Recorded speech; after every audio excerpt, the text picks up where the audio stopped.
1924 June 3ஆம் தேதி திருக்குவளை எனும் ஊரில் பிறந்தார் கருணாநிதி. முத்துவேலர் அஞ்சுகம் தம்பதிக்கு மூன்றாவதாக பிறந்தவர்தான் மு. கருணாநிதி. இவருக்கு மூத்த அக்காக்கள் பெரிய நாயகம், சண்முக சுந்தரத்தம்மாள்.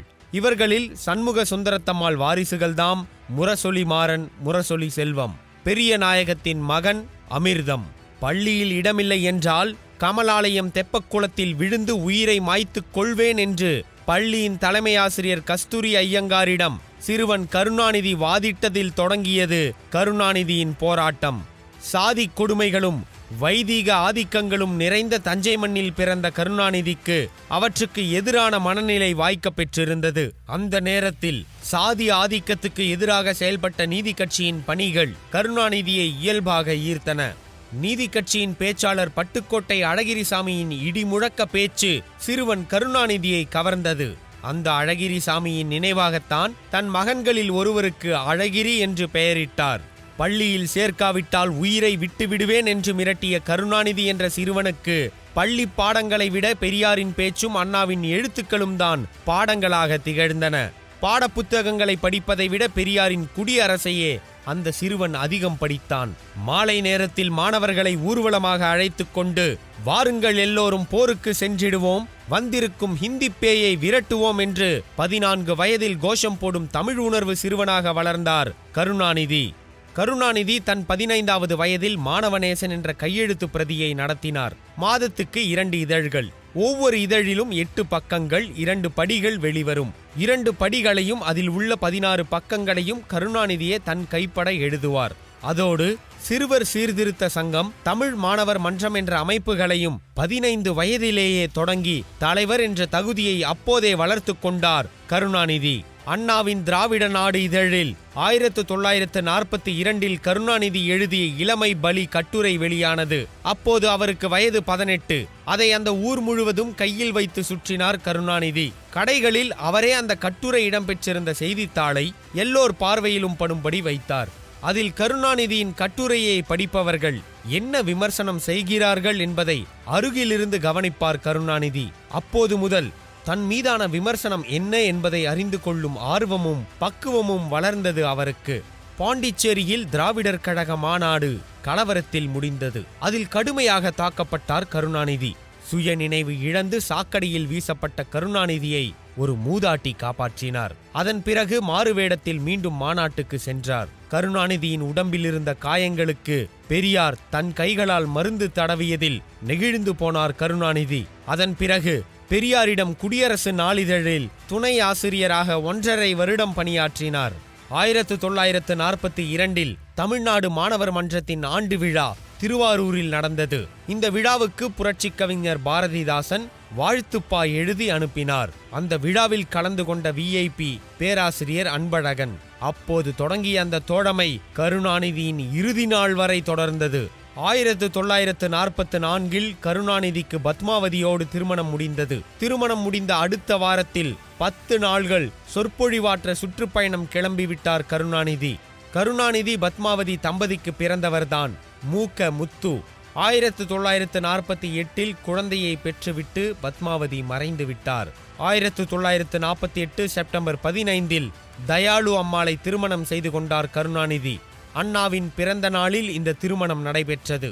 அழைப்பிதழில் அண்ணாவின் பெயர் தலைமை சொற்பொழிவாளர் என்று இருந்தது. கருணாநிதி தயாளு தம்பதிக்கு பிறந்த பிள்ளைகள்தாம் அழகிரி, ஸ்டாலின், செல்வி, தமிழரசு. அதன் பிறகு ராஜாத்தி அம்மாளையும் கருணாநிதி திருமணம் செய்து கொண்டார். 1948 அபிமன்யு திரைப்படத்துக்கு கருணாநிதி வசனம் எழுதினார். ஆனால் டைட்டில் கார்டில் அவர் பெயர் இடம்பெறவில்லை. அதனால் கோபித்து கொண்டு திருவாரூர் சென்று விட்டார். அப்போதுதான் முரசொலி வார இதழாக உருவெடுத்தது. அதன் பிறகு ராஜகுமாரி என்ற படத்துக்கு வசனம் எழுத அழைப்பு வந்தது. அந்த படத்தின் கதாநாயகன்தான் எம்ஜிஆர். கருணாநிதி வசனத்தில் எம்ஜிஆர் நடித்த திரைப்படங்களான ராஜகுமாரி, மந்திரகுமாரி, மருத நாட்டு இளவரசி படங்கள் பெரும் வெற்றி பெற்றன. பராசக்தி என்ற சமூக கருத்துள்ள படத்துக்கும் கருணாநிதி வசனம் எழுதினார். அந்த படத்தில் கருணாநிதியின் வசனத்தை பேசிய சிவாஜி கணேசன் என்ற மெல்லிய உடல்வாகு கொண்ட இளைஞனுக்கு அதுதான் முதல் படம். கருணாநிதியின் வசனத்தால் அந்த இளைஞன் புகழடைந்தாரா, அந்த இளைஞன் பேசியதால் கருணாநிதியின் பராசக்தி வசனம் பிரபலமடைந்ததா என்பது விடை தெரியாத வினோதம். எப்படியோ பராசக்தியின் வசனங்கள் பட்டி தொட்டி எங்கும் ஒலித்தன. ஆட்சியில் இருந்த காங்கிரஸ் கட்சி நெளிந்தது.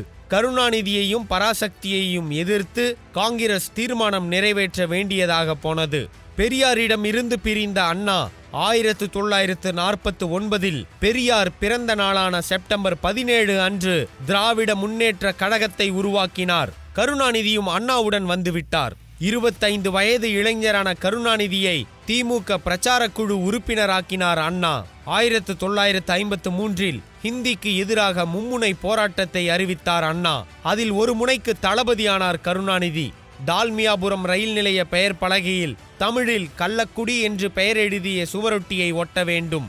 அந்த போராட்டத்தில் தண்டவாளத்தில் தலை வைத்து படுத்தார் கருணாநிதி. அது கட்சிக்குள்ளும் வெளியிலும் கருணாநிதியின் பெயரை பிரபலப்படுத்தியது. 1954 கருணாநிதியும் எம்ஜிஆரும் இணைந்து உருவாக்கிய மலைக்கள்ளன் திரைப்படம் இருவருக்கும் ஒரு மைல்கல்லானது. 1957 சட்டமன்ற தேர்தலில் திமுக முதன்முறையாக போட்டியிட்டது.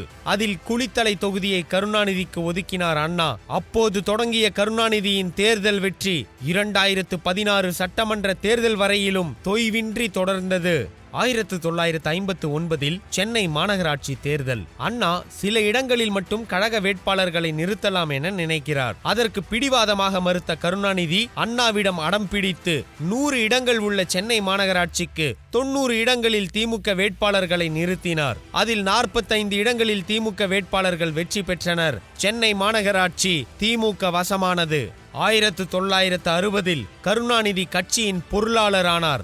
உட்கட்சி பூசல்களுக்கு இடையில் நடைபெற்ற அந்த பொதுக்குழுவில் அண்ணா பொதுச் செயலாளராக தேர்ந்தெடுக்கப்பட்டார்.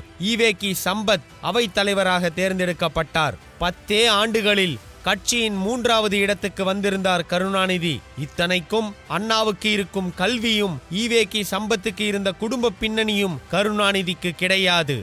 1962 தேர்தலில் 50 சட்டமன்ற தொகுதிகளில் திமுக வென்றது. அதிலும் சுற்றி சுழன்று செயல்பட்டார் கருணாநிதி. கருணாநிதியும் வெற்றி பெற்றார். ஆனால் அடுத்த தேர்தலில் இது போன்ற உதிரி வெற்றிகள் கூடாது, ஆட்சியை கைப்பற்றியே தீர வேண்டும் என்ற வேகமும் வெறியும் கருணாநிதிக்கு அண்ணாவை காட்டிலும் அதிகம் இருந்தது. 1967 தேர்தலை மிகப்பெரிய அளவில் சந்திக்க 1963 திமுகவை தயார்படுத்தினார் கருணாநிதி. 4 ஆண்டுகளுக்கு பிறகு வரப்போகிற தேர்தலுக்கான வியூகத்தை 1963 கடற்கரையில் நடைபெற்ற பொதுக்கூட்டத்திலேயே வகுத்து கொடுத்தார் கருணாநிதி. அதன்படி 200 தொகுதிகளில் கட்சி போட்டியிட வேண்டும். ஒரு தொகுதிக்கு 5000 ரூபாய் செலவு செய்ய வேண்டும். அந்த நிதியை திரட்ட இப்போதே வசூலை தொடங்க வேண்டும் என்ற கருணாநிதி அந்த பொறுப்பையும் தன் தோளில் தானே ஏற்றி வைத்துக் கொண்டார். ஒரு தொகுதிக்கு 5000 என்றால் 200 தொகுதிக்கு 10 லட்சம் ரூபாய். அவரே அந்த தொகையை திரட்டும் பணியையும் ஏற்றுக்கொண்டார். 1963 ஹிந்தி எதிர்ப்பு போர் மீண்டும் தொடங்கியது. திமுக சூறாவளியாக களம் இறங்கியது.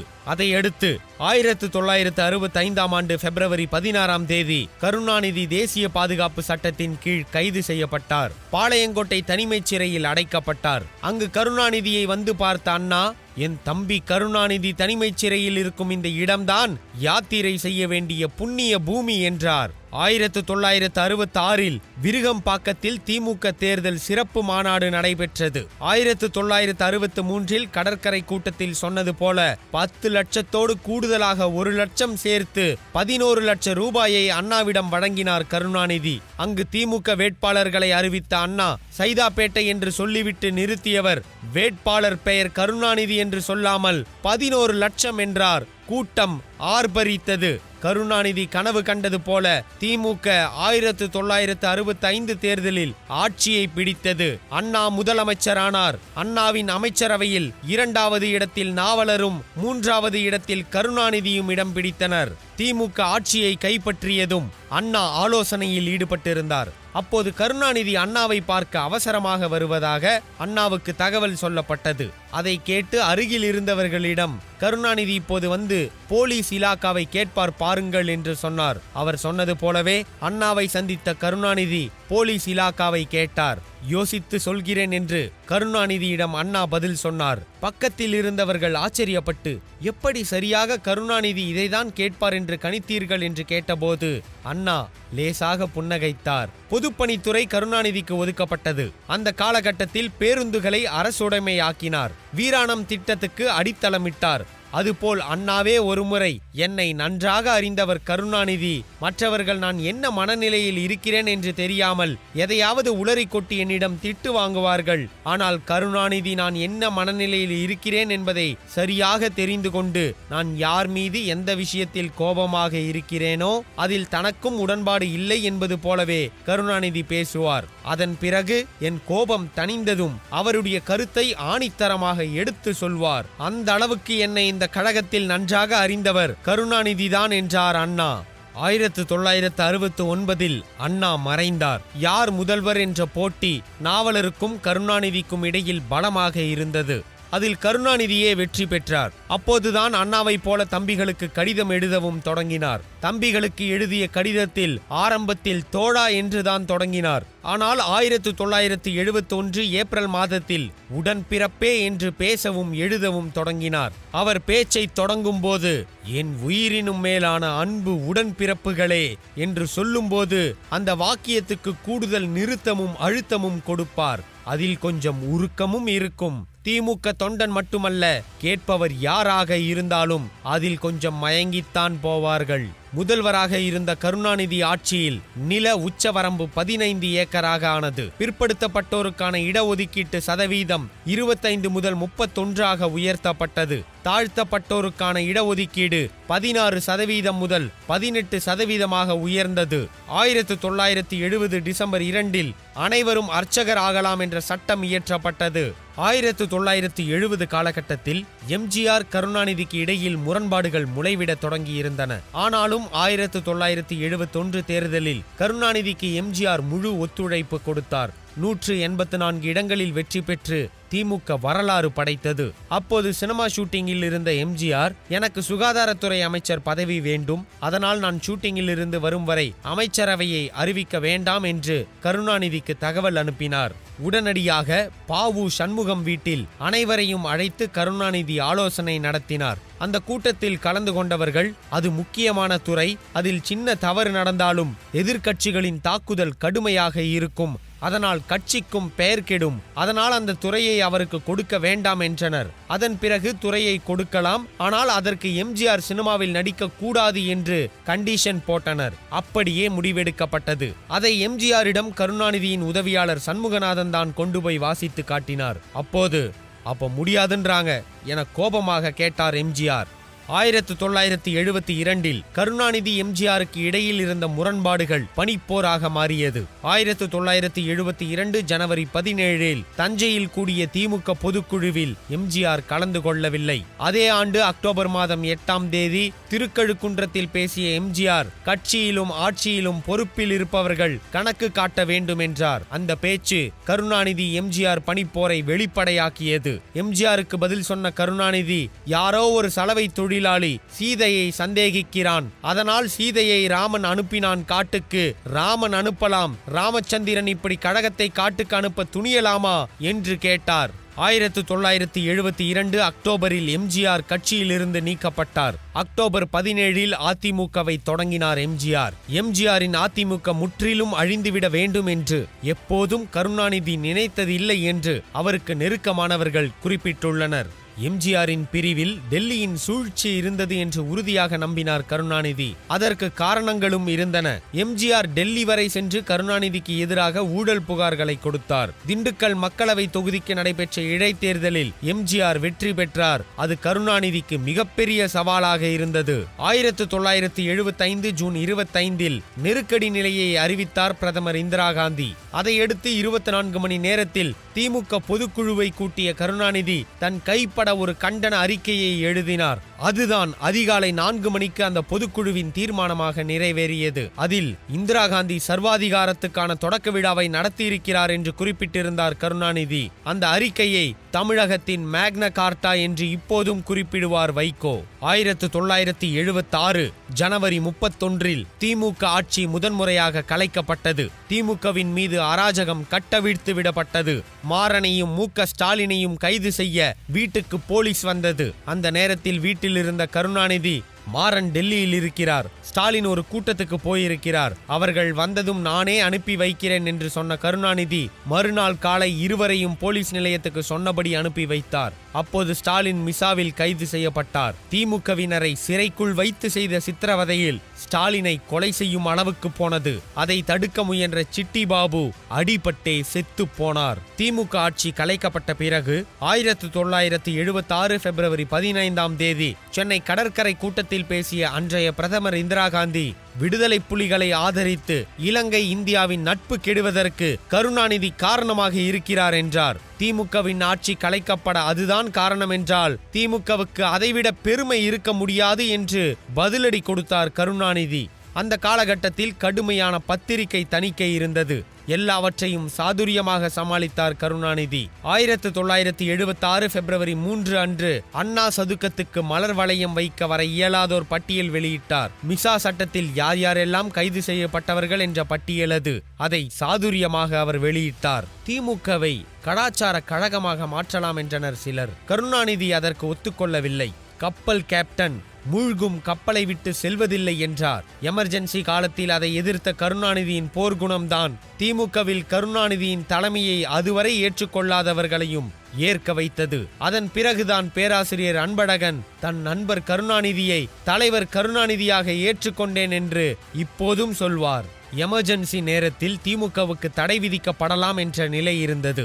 அப்போது கருணாநிதி, நாவலர், நாகநாதன் மூவரும் பீச்சில் அமர்ந்து பேசிக் கொண்டிருக்கின்றனர். அப்போது இதை பற்றிய விவாதம் வந்தபோது நாவலர், கட்சியை தடை செய்தால் என்ன, வேறு பெயரில் ஒரு கட்சியை தொடங்குவோம், அதற்கு ஏன் கவலைப்படுகிறீர்கள் என்றார். அப்போது குறுக்கிட்ட கருணாநிதி, அப்படி இல்லை நாவலர், திமுக அண்ணா தொடங்கியது, அதில் அவரின் உயிர் இருக்கிறது, இதை தடை செய்தால் கட்சியை கொஞ்சம் தள்ளி வைத்து நடத்துவோம். எம்ஜிஆர் நடத்தும் கட்சியில் அண்ணாவும் இருக்கிறது, திமுகவும் இருக்கிறது, நாம் அதை பார்த்து கூட ஆறுதல் அடைந்து கொள்வோம். ஆனால் வேறு பெயரில் கட்சியை தொடங்க வேண்டாம், திமுக திரும்ப முளைக்கும் நாவலரே என்றார். 1977 எமர்ஜென்சி முடிவுக்கு வந்தது. ஆனால் அதே ஆண்டு ஜூன் மாதம் நடைபெற்ற தேர்தலில் எம்ஜிஆர் ஆட்சியை பிடித்தார். அப்போதிருந்து 1989 வரை கருணாநிதியால் ஆட்சிக்கு வர முடியவில்லை. ஆனால் ஒவ்வொரு தேர்தலிலும் எம்ஜிஆருக்கு சிம்ம சொப்பனமாக விளங்கினார் கருணாநிதி. உள்ளாட்சி தேர்தல்களில் ஒரு நாளும் எம்ஜிஆரால் ஜொலிக்க முடியவில்லை.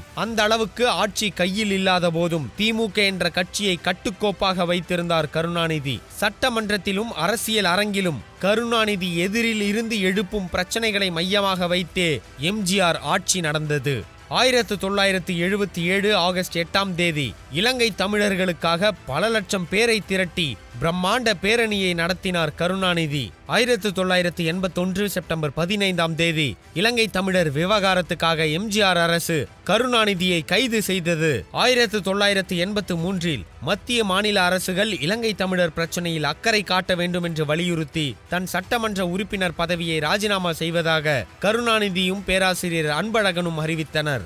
1989 மீண்டும் கருணாநிதி முதலமைச்சரானார். அந்த காலகட்டத்தில்தான் பெண்களுக்கு சொத்துரிமை, அரசு பணிகளில் 30% இடஒதுக்கீடு, விவசாயிகளுக்கு இலவச மின்சாரம், மிகவும் பிற்படுத்தப்பட்டோருக்கு 20% தனி ஒதுக்கீடு வழங்கப்பட்டது.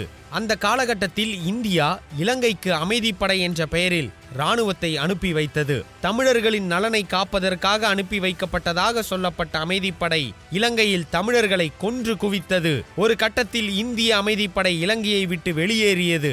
அது டெல்லி போவதற்கு முன் தமிழகம் வந்தது. அப்போது முதல்வராக இருந்த கருணாநிதி அமைதிப்படையை வரவேற்க போகவில்லை.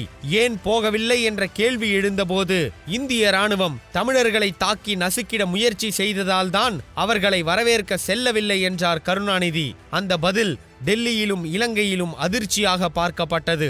ஆனால் அதன் பிறகு விடுதலை புலிகள் நடமாட்டம் தமிழகத்தில் இருப்பதாக சொல்லி திமுக அரசு 1991 மீண்டும் கவிழ்க்கப்பட்டது. 1991 சட்டமன்ற தேர்தல் நேரத்தில் நடைபெற்ற ராஜீவ் படுகொலை திமுகவின் வெற்றியை பறித்தது. அப்போது நடந்த பொது தேர்தலில் திமுக சார்பில் கருணாநிதி மட்டும்தான் வெற்றி பெற்றார். ஒத்தி வைக்கப்பட்ட தொகுதியில் தேர்தல் நடந்தபோது பரிதி இளம்வழுதி வெற்றி பெற்றார். அதில் கருணாநிதி தன் எம்எல்ஏ பதவியை ராஜினாமா செய்துவிட்டார். அந்த காலகட்டத்தில் திமுகவின் அஸ்தமனம் ஆரம்பித்து விட்டதாக பலரும் ஆருடம் சொன்னார்கள். 1993 திமுகவின் போர்வாள் என்று அழைக்கப்பட்ட வைகோவுக்கும் கருணாநிதிக்கும் இடையில் முரண்பாடுகள் அதிகரித்தன. திமுகவிலிருந்து வைகோ வெளியேற்றப்பட்டார். அப்போது அவருடன் திமுக மாவட்ட செயலாளர்கள் 9 பேர் போனார்கள். அதை மார்க்சிஸ்ட் கம்யூனிஸ்ட் கட்சியின் அன்றைய தமிழ் மாநில செயலாளர் சங்கரையா திமுகவில் நிகழ்ந்த செங்குத்து பிளவு என்று வர்ணித்தார். ஏனென்றால் எம்ஜிஆர் பிரிந்தபோது கூட இத்தனை மாவட்ட செயலாளர்கள் அவரோடு போகவில்லை. அதனால் திமுகவின் அஸ்தமனம் ஆரம்பித்து விட்டது என்று அப்போதும் பலரும் ஆருடம் சொன்னார்கள். எல்லா ஆருடங்களையும் பொய்யாக்கி 1996 2001 ஆட்சிக்கு வந்தார் கருணாநிதி. மிகப்பெரிய வெற்றி பெற்றார். அந்த ஆட்சியில்தான் பெண்களுக்கு உள்ளாட்சியில் 33% இடஒதுக்கீடு, தொழில் முனைவோருக்கு ஒற்றை சாளர முறை, டைடல் பூங்கா, அருந்ததியினருக்கு 3% உள் இடஒதுக்கீடு, நெம்மேலி கடல் நீர் திட்டம், மெட்ரோ ரயில், ஒகனேக்கல் பரமக்குடி கூட்டு குடிநீர் திட்டம், உழவர் சந்தை, சமத்துவபுரம் போன்றவற்றை கொண்டு வந்தார். சிறப்பான ஆட்சியாக இருந்தாலும் அதன் பிறகும் திமுக தேர்தலில் தோற்றது. சிவில் சர்வீஸ் நேர்முக தேர்வுகளில் கேட்கப்பட்ட கேள்விகளில் கருணாநிதியின் அந்த ஆட்சி காலம் தமிழகத்தில் மிகச்சிறந்த ஆட்சி காலம் என்றும், ஆனால் கருணாநிதி ஏன் தோற்றார் என்றும் கேட்கப்பட்டது. முதல்வர் பதவியை கருணாநிதி இழந்ததும் 2001 ஜூன் 30 அன்று நள்ளிரவில் கருணாநிதியின் வீடு புகுந்தது ஜெயலலிதாவின் காவல்துறை. அவ்வளவு ஆற்றல் மிகுந்த அரசியலின் மூத்த தலைவரை போலீஸ் கைகளை முறுக்கியது. கொல்றாங்களே கொல்றாங்களே என்று அலறினார் கருணாநிதி. அந்த கதறல் தொலைக்காட்சிகளில் ஒளிபரப்பானதும் இந்தியாவே கொந்தளித்தது. தமிழகத்தின் கவர்னர் திரும்ப அழைக்கப்பட்டார். தமிழக அரசு கலைக்கப்படக்கூடிய சூழல் உருவானது.